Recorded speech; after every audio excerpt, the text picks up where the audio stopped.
तो हमने देखा कि कैसे माइक्रोस्पोर और मेगास्पोर का फॉर्मेशन हो रहा है, और माइक्रोस्पोर और मेगास्पोर दोनों ही चूंकि मियोसिस के रिजल्ट है, मियोसिस के एंड प्रोडक्ट्स हैं, तो दोनों कैसे होंगे, हैप्लॉइड। और माइक्रोस्पोर पर मेगास्पोरेंजियम कितना नंबर होता है, जितनी माइक्रोस्पोर मदर सेल्स में मियोसिस हुआ। तो मैंने आपको बताया था कि जनरली 8 से लेकर 16 माइक्रोस्पोर मदर सेल्स जिसमें पार्टिसिपेट करती हैं, तो 32 से लेकर 64 तक इनका नंबर होता है पर माइक्रोस्पोरेंजियम। लेकिन मेगास्पोरेंजियम में याद रखने की चीज है, ध्यान रखने की चीज है कि मेगास्पोरेंजियम के अंदर जो मेगास्पोर बनेंगे वो कितने होंगे, जितनी भी मेगास्पोर मदर सेल्स होती हैं वो सारी डीजेनरेट कर जाती हैं, खाली एक फंक्शनल मेगास्पोर मदर सेल रहती है और उससे 4 मेगास्पोर्स बनेंगे और उसमें से भी 3 डीजेनरेट करके सिंगल फंक्शनल मेगास्पोर बचेगा। तो बाकी जितने भी मेगास्पोर्स हैं या मेगास्पोर मदर सेल्स हैं वो सारी न्यूट्रिशन प्रोवाइड करने का काम करेंगी इस डेवलपिंग मेगास्पोर को, ताकि इसको खूब अच्छे से भोजन मिल सके। और इसी वजह से चूंकि इसको बहुत अच्छा न्यूट्रिशन और स्पेस मिलता है तो इसका जो साइज होगा वो हमेशा बड़ा होगा। तो megaspore is always larger in size. क्यों? क्योंकि इसका नंबर जो है वो कम होगा, बिकॉज ऑफ न्यूट्रिशन। जो मेगास्पोर होगा उसका नंबर बड़ा होगा। अब ये माइक्रोस्पोर और मेगास्पोर मैंने आपको बताया था कि जब बन जाते हैं तो हमारा स्पोरोकार्प टूटता है। स्पोरोकार्प के टूटने से जेलेटिनस रिंग बाहर निकल आती है, एक बॉम्ब शेप में, ऐसा लगता है जैसे कोई छोटा सा कीड़ा हो जो बाहर निकल आया। उसके साथ साथ वो सोराइट लगे हुए बीजाणुधानियां का जो समूह था वो सारा का सारा बाहर आ जाता है और फिर वो बीजाणुधानियां टूट जाती हैं। उनके टूटने से जो हमारे बीजाणु हैं वो सारे के सारे एक्सपोज हो जाते हैं और कहाँ आके गिरते हैं, जमीन पे आके गिरते हैं। तो जमीन पे आके गिरेंगे और वहां आगे का इनका जो प्रोसेस है डेवलपमेंट का वो होगा। तो गैमेटोफिटिक फेज का फॉर्मेशन हो जाता है लाइफ साइकिल के अंदर जैसे ही माइक्रोस्पोर और मेगास्पोर बनते हैं। तो यहाँ से हम गैमेटोफिटिक जनरेशन के बारे में बात करेंगे। कल मैंने आपको उसके बारे में बताया था कि ये जो गैमेटोफिटिक जनरेशन होती है ये कैसे बनती है। माइक्रोस्पोर जब आगे जर्मिनेट करता है तो माइक्रोस्पोर मैंने आपको बताया था कि माइक्रोस्पोर का एक ही काम है। यहाँ पर अब जो गैमेटोफाइट बनेंगे 2 तरह के गैमेटोफाइट बनेंगे। क्यों बनेंगे 2 तरह के गैमेटोफाइट? क्योंकि यहाँ पर जो है हमारे पास हेटेरोस्पोरी है, 2 तरह के स्पोर्स बन रहे हैं। माइक्रोस्पोर हमेशा बड़ा होके मेल गैमेटोफाइट का फॉर्मेशन करेगा।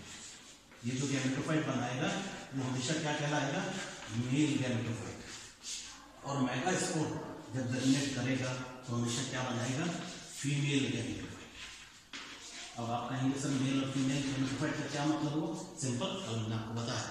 मेल गैमेटोफाइट मींस वो गैमेटोफाइट जिसके ऊपर मेल सेक्स ऑर्गन का फॉर्मेशन होगा। टेरिडोफाइट्स के अंदर जो मेल सेक्स ऑर्गन होता है उसको हम क्या कहते हैं, एंथ्रीडियम। ध्यान रखने की चीज है, एंथ्रीडियम का फॉर्मेशन होता है। तो एंथ्रीडियम हमेशा इस पे लगेंगे मेल गैमेटोफाइट।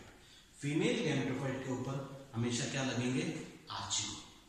सिर्फ आर्चिगोनियम का फॉर्मेशन होगा। तो एक्चुअली 2 तरह के गैमेटोफाइट बन रहे हैं और इस तरह के 2 तरह के गैमेटोफाइट जब बनते हैं तो इसको क्या कहते हैं, कंडीशन को डाइशियस कंडीशन। तो जो गैमेटोफाइट है उसकी कंडीशन कैसी है, डाइशियस। और दूसरा इंपॉर्टेंट चीज याद रखने की है, क्या है, कल मैंने आपको बताया कि जो गैमेटोफाइट बनेगा वो हमेशा एंडोस्पोरिक होगा। एंडोस्पोरिक का मतलब क्या होगा, स्पोर वॉल के अंदर ही गैमेटोफाइट का फॉर्मेशन हो जाएगा। कल हमने उसको डिटेल में उसके बारे में पिछले कुछ लेक्चर में हमने उसके बारे में डिटेल में बात करी थी। तब मैंने आपको बताया था कि जो मेल गैमेटोफाइट होगा, एंथ्रीडियम क्या होता है, एंथ्रीडियम में बेसिकली क्या चाहिए हमको, एंथ्रोजोइड्स। और एंथ्रोजोइड्स का फॉर्मेशन होता है, जेटिक लेयर बन जाती है, एंथ्रोजोइड बन जाता है। जो हमारी एपिकल सेल थी उसके अंदर प्रोथेलियल सेल बहुत छोटी सी रिड्यूस्ड होती है और वो आगे पार्टिसिपेशन नहीं करती है एंथ्रीडियम या आर्चिगोनियम के फॉर्मेशन।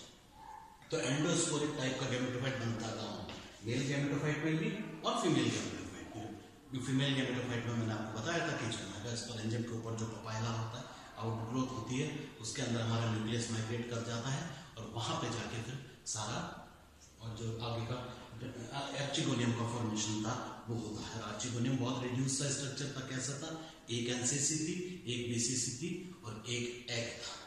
तो एग सेल जैसे ही बनता है फीमेल गैमेटोफाइट के अंदर और एंथ्रोजोइड्स बनते हैं किसके अंदर, मेल गैमेटोफाइट के अंदर, जो हमारा फर्टिलाइजेशन का प्रोसेस है उसके होने की शुरुआत हो जाती है। तो मेल गैमेटोफाइट में क्या बनेंगे? Antheridium,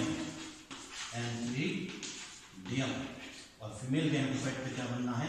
archegonium. इसको इन दोनों को मेंशन करना है ताकि पता पड़ जाए कि मेल सेक्स ऑर्गन बन गया और फिर फीमेल सेक्स ऑर्गन बन गया। दोनों हाईली रिड्यूस्ड हैं, हालांकि बहुत रिड्यूस हैं, क्योंकि क्या होता है कि एंडोस्पोरिक टाइप का है कि स्पोर वॉल के अंदर ही इसको बनना है। और ये एडवांस्ड कैरेक्टर है, मैंने आपको बताया था, जो हाई टेरोफाइट्स होते हैं, जो एडवांस्ड टेरोफाइट्स होते हैं, उनके अंदर ये मिलता है। अब क्या होगा? इस एंथ्रीडियम से क्या बनेंगे? एंथ्रोजोइड्स, देखिए। और आर्चिगोनियम से क्या बनना है? एग। यही तो काम है दोनों का, इसको मिटा देते हैं। ये देखिए एंथ्रोजोइड्स बन गए, एग बन गया। एंथ्रोजोइड क्या है? मेल गैमेट है, और एग क्या है? फीमेल गैमेट है। एंथ्रोजोइड्स मैंने आपको बताया था कि इस तरह के होते हैं, और नीचे इनपे टर्मिनल वेसिकल होता है और बहुत सारे फ्लैजिला यहाँ से निकलते हैं। Means multi flagellated screw shaped antherozoids का फॉर्मेशन होता है मार्शिया के अंदर। अब ये जो एंथ्रोजोइड से बन जाते हैं तो फिर जो होता है हमारा जो एंथ्रीडियम था वो टूट जाएगा। उसके टूटने से ये एंथ्रीडियम एंथ्रोजोइड सारे बाहर निकल आते हैं। अब ये चल के जाएंगे, कहाँ तक जाएंगे? एग तक, जहाँ पर एग या फीमेल गैमेटोफाइट जहाँ पर था, जहाँ एग का फॉर्मेशन हो रखा है। चल के नहीं जाएंगे, तैर के जाएंगे। मैंने आपको बताया था कि फ्लैजिला है, इन फ्लैजिला की सहायता से ये तैरते हुए कैसे? वाटर के थ्रू।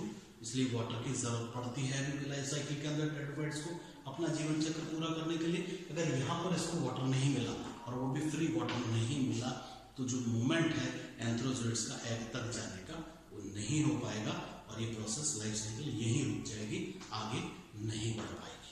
इसलिए फ्री वाटर का होना बहुत जरूरी है, क्योंकि क्या होता है इन एंथ्रोजोइड्स को तैर के जाना होता है।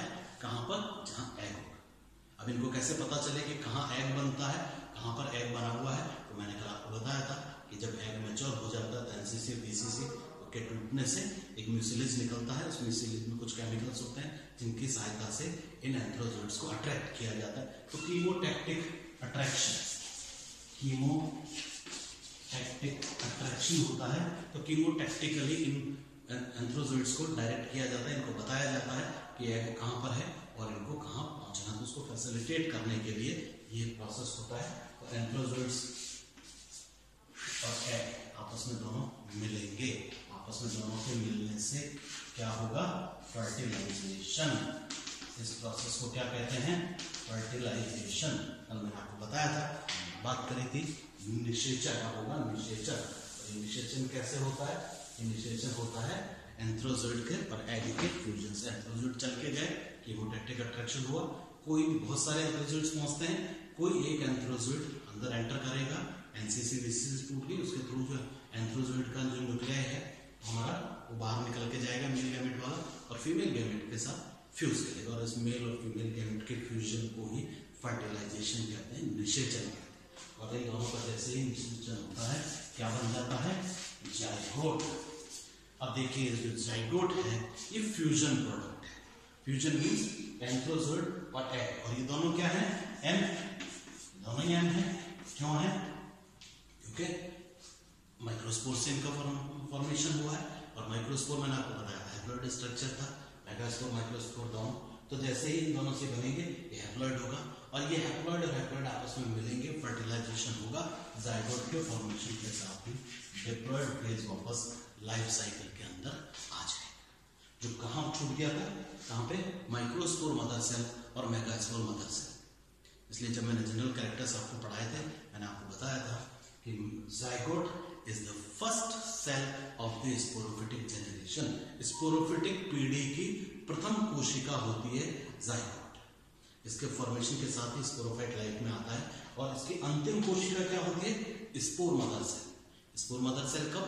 जब होमोस्पोरस टेट्राफाइट्स थे हम उसको स्पोर मदर सेल कहते थे, क्योंकि उसमें मियोसिस होती ही हैप्लॉइड हो जाती थी। लेकिन यहाँ पर माइक्रोस्पोर मदर सेल और मेगास्पोर मदर सेल, ये दोनों लास्ट सेल कहलाएंगी किसकी? Sporophytic generation. और फर्स्ट सेल क्या हो जाएगी गैमेटोफिटिक जनरेशन की? स्पोर। ऐसे स्पोर होता है, लेकिन यहाँ पर चूंकि दो तरह के स्पोर स्पोर है तो microspore and megaspore both are considered as first cell of the gametophytic generation. Gametophytic जो जनरेशन है और फिर इनके डेवलपमेंट से आगे एंथ्रोजोइड और एग बनते हैं। और लास्ट सेल कौन सी होगी, कहाँ खत्म हो गया गैमेटोफाइट, एंथ्रोजोइड और एग के फॉर्मेशन के साथ ही। ये दोनों लास्ट हैं जो हैप्लॉइड होते हैं और जैसे ही फ्यूज करते हैं फर्टिलाइजेशन होता है, जाइगोट का फॉर्मेशन हो जाता है। तो फिर वापस डिप्लॉइड फेज आ जाता है, ये जाइगोट फिर एम्ब्रियो में कन्वर्ट होगा। आप जानते हैं एम्ब्रियो से पहले यंग स्पोरोफाइट बनेगा और फिर उसके बाद वापस आपका मैच्योर स्पोरोफाइट का फॉर्मेशन हो जाए। ये यंग स्पोरोफाइट छोटा बच्चा जो बना, हमने बताया था कि 4 सेल्स बनती हैं, ऊपर वाली लीफ और आपका रूट का फॉर्मेशन करती है, स्टेम और फुट का फॉर्मेशन लोअर सेल से होता है, दोनों लोअर वाली जो सेल है, और उनसे फिर वापस नए प्लांट का फॉर्मेशन हो जाता है। तो देखिए हम जहां से शुरू हुए थे घूम फिर के वहीं आ गए और हमने इसमें पूरे जीवन के सारे महत्वपूर्ण घटनाओं को कवर कर लिया, इसीलिए इसको जीवन चक्र कहते हैं। तो ये मार्शिलिया का क्या है, आपका लाइफ साइकिल। और इस लाइफ साइकिल के देखिए 2 क्लियर कट पार्ट, यहां से लेके यहां पर देखिए मैंने लाइन खींची। आप कहेंगे सर क्या है इस लाइन के अंदर खास चीज? खास चीज ये कि इसके ऊपर जितना कुछ भी है वो सारा डिप्लॉयड स्ट्रक्चर है, नीचे जितना भी है वो हैप्लॉयड स्ट्रक्चर है। मींस ऊपर वाला पार्ट जो है वो देखिए स्पोरोफिटिक जनरेशन है, स्पोरोफिटिक फेज है लाइफ साइकिल का, ऐसे लिखते हैं इसमें स्पोरोफिटिक फेज। और यहाँ पर ये जितना भी है ये सारा कैसा है, गैमेटोफिटिक फेज। मींस ये सारा का सारा हैप्लॉयड फेज है जो कि होता है। तो स्पोरोफिटिक फेज बना, उसने फिर गैमेटोफिटिक फेज को जन्म दिया, गैमेटोफिटिक फेज में वापस स्पोरोफाइट बना और इस तरह से चक्कर चलता रहता है। इसी को कहते हैं अल्टरनेशन ऑफ जनरेशन। तो पीढ़ी एकांतरण की घटना होगी और उससे पूरा जीवन चक्र कंप्लीट हो जाएगा। ठीक है, तो इस लाइफ साइकिल के बारे में जब पूछा जाता है, जब एग्जाम में आता है, तो हमको ये सारी चीजें बतानी है। मैच्योर स्पोरोफाइट से शुरू करना है, पहले वेजिटेटिव रिप्रोडक्शन बताना है, उसमें ट्यूबर्स के बारे में और फ्रेगमेंटेशन के बारे में बताना है। फिर सेक्सुअल रिप्रोडक्शन या जो रिप्रोडक्शन होता है स्पोर्स की मदद से वो स्पोरोकार्प के थ्रू, उसके बारे में बताना है। और फिर बात करनी है सेक्सुअल रिप्रोडक्शन की, जो कि मेल और फीमेल गैमेटोफाइट के बनने से होता है। और एंथीरियम आर्चिगोनियम बनेंगे, जिससे एंथ्रोजोइड एग बनेगा और फिर उनका फ्यूजन फर्टिलाइजेशन जो कहलाता है, उससे वापस स्पोरोफिटिक फेज का फॉर्मेशन। हर साल एग्जाम में बड़ा क्वेश्चन मार्सिलिया के जीवन चक्र के बारे में पूछा जाता है, तो हमको इसको अच्छे से याद रखना है और एग्जाम में आता है तो ये पूरी साइकिल आपको एज इट इज ड्रॉ कर दें। तो इसी के साथ जो हमारा मार्सिलिया है वो कंप्लीट हो जाता है। उसके बारे में हमने सारी बात कर ली। अगले लेक्चर में अब इससे इंपॉर्टेंट रिलेटेड कुछ क्वेश्चंस होंगे, उनके बारे में हम बात करेंगे, मीन्स असाइनमेंट की बात कर लेंगे, ताकि एग्जाम में क्या पूछा जाता है, क्या उसका आंसर देना, वो हम